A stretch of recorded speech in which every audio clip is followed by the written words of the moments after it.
Hi and welcome. I am Megan from Resourceful Dance, and today I'm popping on with an email tutorial. So, we want to help you get your emails read and, more importantly, get your point across. So, get the information to the people that need it. We hear from dance studio owners all the time that this is a struggle. People hate reading. So we have some hints to just kind of let's up the chances that they actually get the information they need, and also they don't have to bug you for it. So that's a win-win.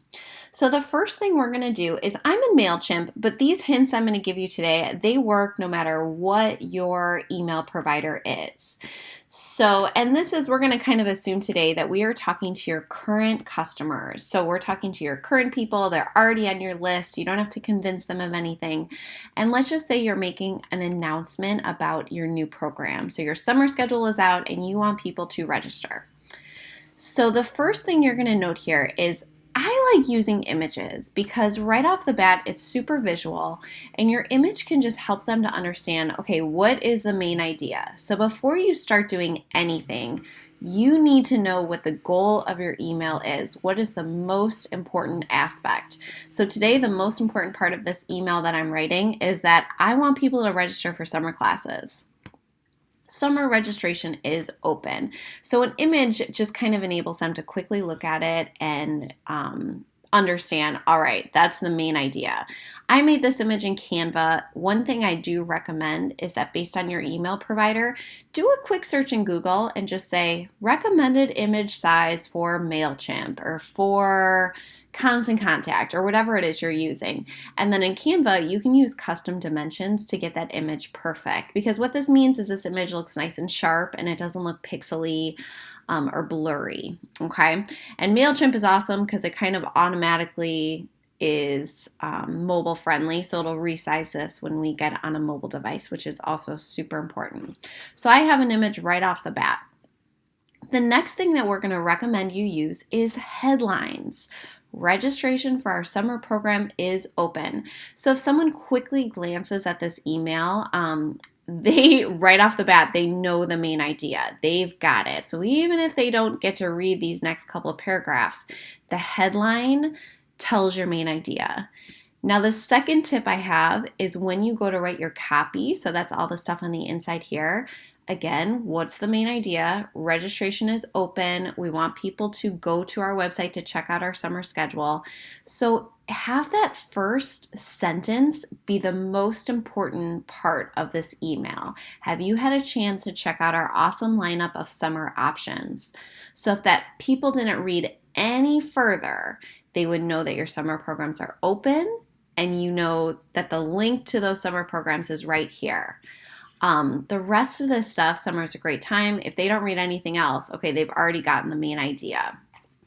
The next thing to keep in mind is that probably about 70 to 80% of your people are reading your emails on their cell phones. So in order to keep their attention, your copy has to be short.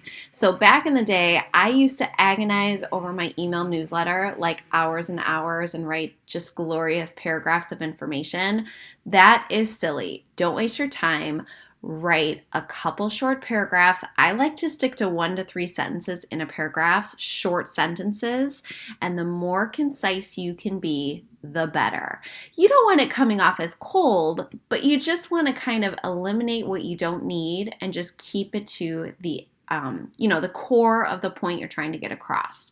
Because also when you have tons of long sentences and lots of paragraphs, when you're viewing that on a cell phone, and we can preview this right now so you can see it. So when I'm looking at this on a cell phone, it looks much longer than it did on the desktop. So if I had, tons of big paragraphs, someone could very easily look at this and be like, I don't want to do it.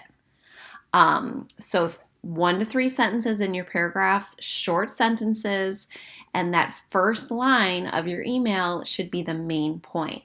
The other thing that I like to do is I like to bold the first line and then continue to bold the really important things. We recommend registering early. Check out our program. So again, if someone just did a quick glance, my image, my headline, the first lines, they're conveying that most important message. Links, include links to your website. So rather than making all this information in this really long and explaining everything you're doing, put a link in. So that keeps it really short and concise, and then people can go to get more information where they want it. And then another fun thing that you can do based on your email provider, we use ConvertKit. So I use MailChimp for some of our clients, but for us, we use ConvertKit. You can track those links, and I know you can do that in MailChimp too. So you can see who is clicking on those links, and then you can retarget them for additional emails and not annoy the people that are maybe not as interested. The last thing I added on here is a button. And this just, again, calls people attention to what you want them to do right today. So hopefully that gives you a couple of quick ideas. Use an image, use headlines to get across your main points. Bold the first line of your paragraph and make that the most important part. Keep it short, keep it simple, to the point. Use links. So a couple of practical skills there. And again, what we like to do is we like to put together maybe a bigger email of your more, the overview of the month.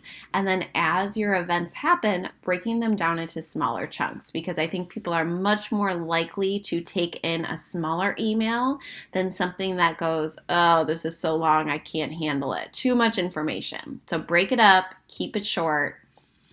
And hopefully you just will have people getting all the information they need, registering for your programs, and not wanting to open your emails and not being overwhelmed. So that's it for today. I'm using MailChimp here. Hopefully some good tips, and we will catch you next time. Thank you.